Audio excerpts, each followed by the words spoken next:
Okay, Limeys, it's chicken paprikash day.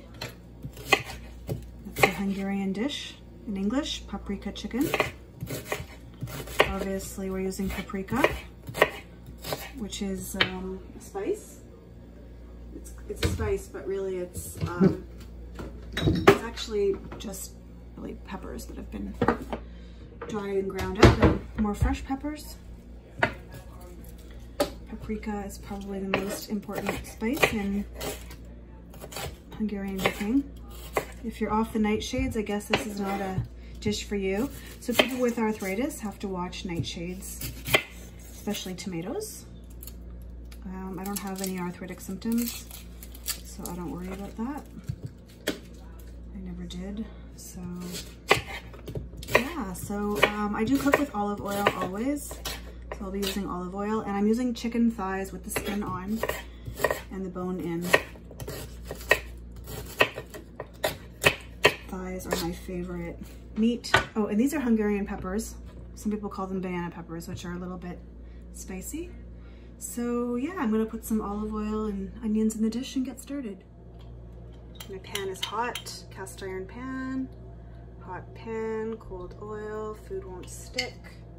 I do want to get a bit of that onion flavor in the pan. This is going to be loaded up.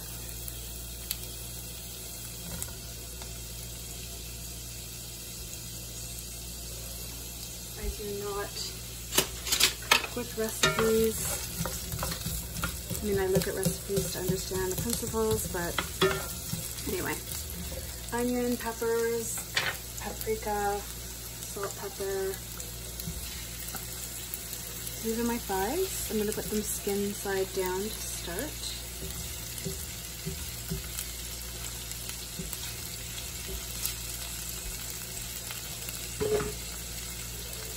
I do mostly eat organic, or I go to a good butcher where the meat's not certified organic, but you know, is raised by ethical farmers. Alright. Yeah, these are traditional methods. Okay, see you guys later. Okay, so I'm just chopping up my peppers. You can use green peppers too.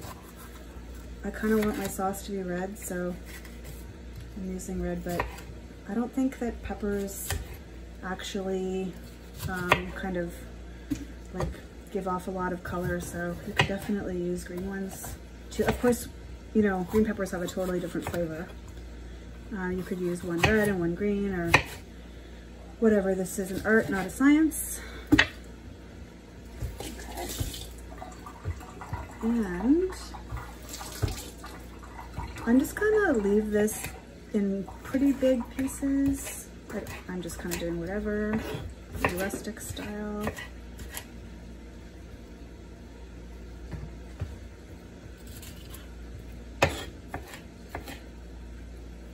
This feels a little slimy for some reason.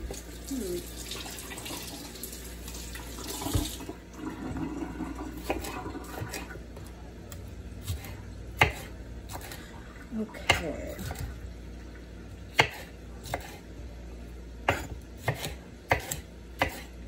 And the Hungarian peppers. This is one of my favorite peppers for cooking in general because it's got a bit of a kick but is relatively mild.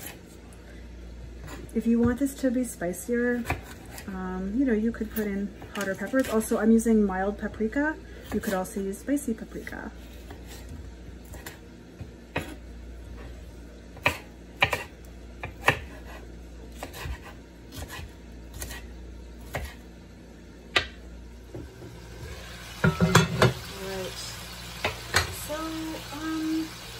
I'm just kind of put this in.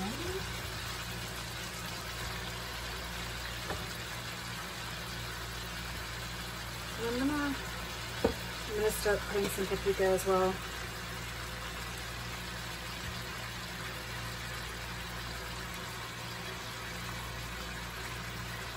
So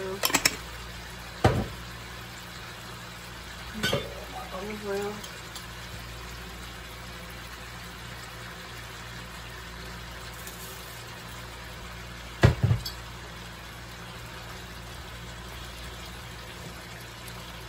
Stir up some of those onions. Yeah, and I'm gonna let this cook for, I don't know, like for sure 20 minutes on each side to get started. All right, let's check this out. Oh, does that look amazing? Oh my God. So that's starting to brown a little bit. It's pretty liquidy, so it's probably not gonna like brown too much. I think I'm gonna let it cook a little bit more on this side. See the sauce?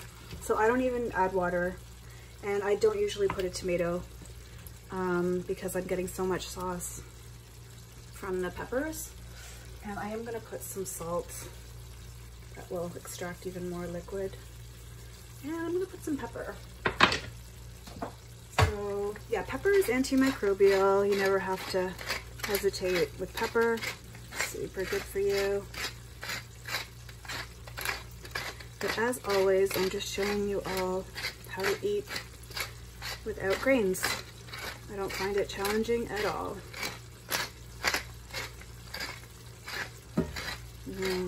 Yummy, yummy. Okay, so I'm gonna check in on this in another 5 or 10 minutes. Okay, limeys, here we go. Whoops.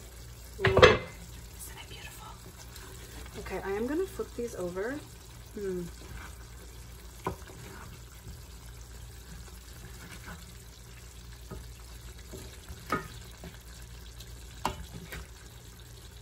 So a traditional recipe may call for sour cream, like you could add sour cream to this, but I'm making mine dairy free and I don't miss the sour cream. So yeah, that's optional. And yeah, I'm gonna cook it for another like 20 minutes on the other side, and then I'm gonna leave it to cook a little more in its own heat.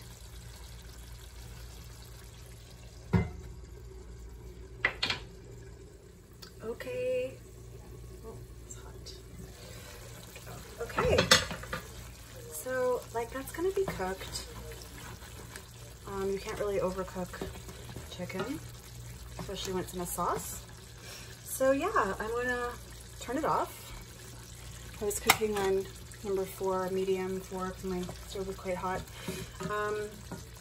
Yeah, and then I'll just put the lid back on it and let it sort of finish cooking in its own heat and cool off a little, and then taste it for salt, and that'll be that. And I'm gonna serve it with boiled cabbage with olive oil and salt, but you can serve it with any salad or vegetable. Bon appetit.